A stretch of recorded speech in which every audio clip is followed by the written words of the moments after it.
Okay, we're here with Victoria Freeman. That's the owner of one of the popular in the Riverside Avondale historic area, a popular bed and breakfast, the house on Cherry Street. And what we'd like to know there, Victoria, could you give us some history of this house, the bed and breakfast, and how you got into it, the bed and breakfast business? How I got into it. Okay. My guests always say, Victoria, are you living your dream? And I said, no, my dream was to go to a bed and breakfast, not to run one. But for the past 8 years, my husband and I have run this one. This one has been in existence for probably 28 years now altogether, or maybe 25. But it was the home of Marjorie Canaan Rawlings, who wrote The Yearling. It was the home of one of her attorneys.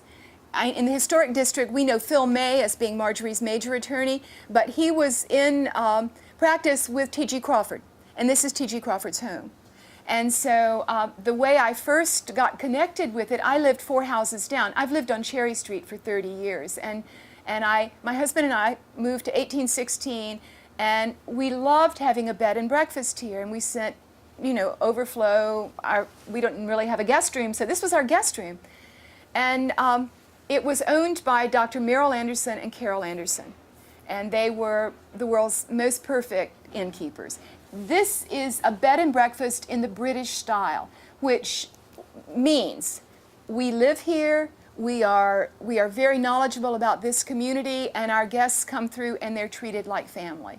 So it is not, yes, it is a commercial, it is a business, but it's more, I hope it's our arms open to the world. And the world has come here.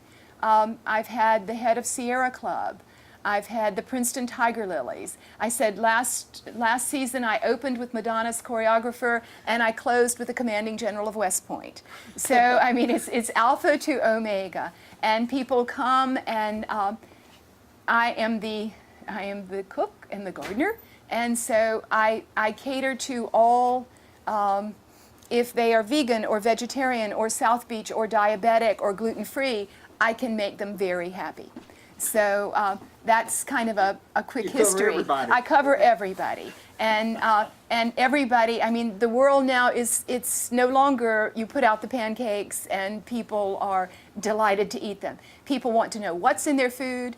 I cook a lot from Marjorie's famous cookbook, the Cross Creek Cookery. And so I always have something on the menu that is from that book. Now, we don't do the bear roast, and we don't do the, we don't do the venison curlicues, but we do we do something that is related. And she was people don't realize, I mean, they know she was a Pulitzer Prize winning author, but they don't realize she was a very fine cook. And so I've studied her cookbook for years, and I make sure something is out there from Marjorie. I try to do local produce as much as possible. When the calamondins are on the tree, the little tart oranges, right. I do an incredible calamondin pie and calamondin muffins and calamondin cake. And a lot of my guests like to walk out on the property and pick something. And I'll put lemon balm in the fruit salad, or I'll make them rosemary tea, or something that they've harvested. And that's all I can think of right now. What made you and your husband decide to get into the bed and breakfast business?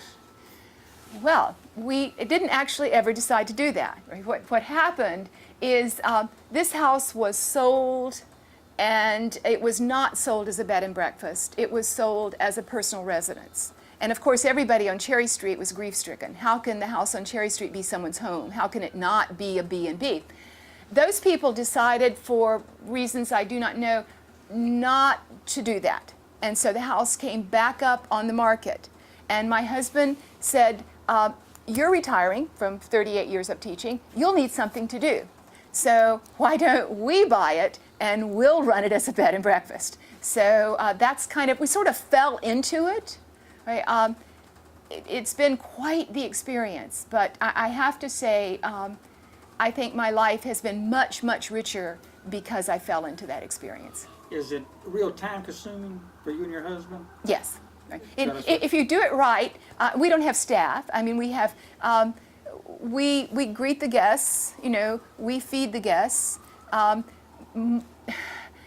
couple of times we've ended up when the taxi didn't show up or something, running the guests to the airport.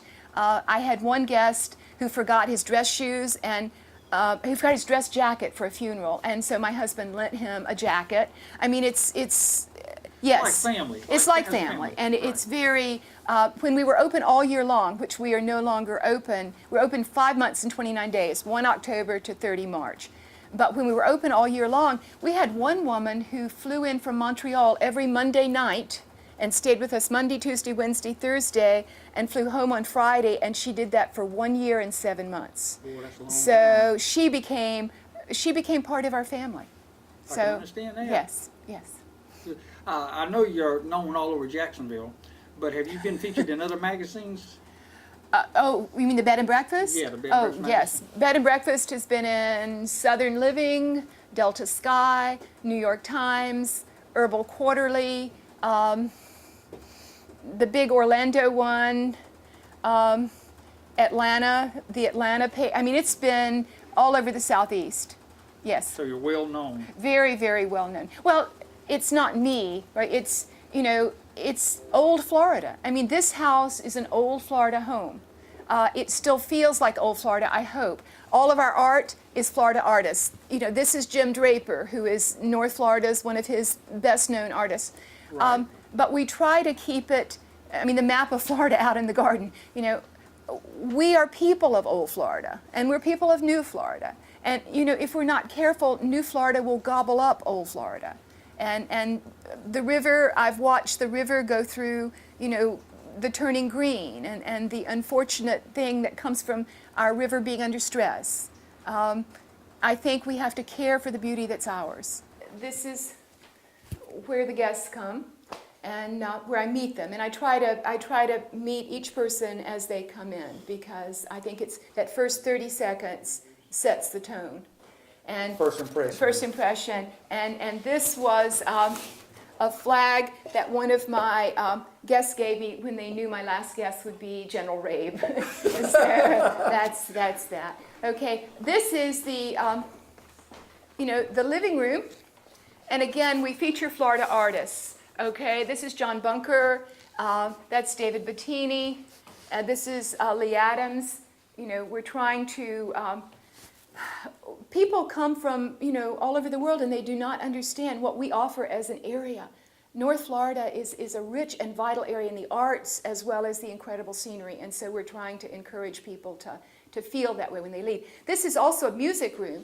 You can see from the grand piano and the guitars, and we have a lot of our guests come, and they are musicians.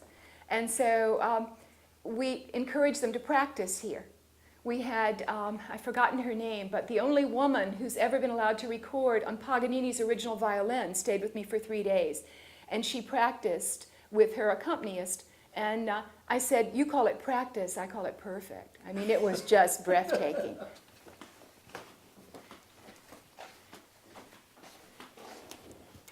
This is the Riverside room. All of the rooms have their own bath. Americans don't share baths. The Europeans are okay about it, but Americans are not.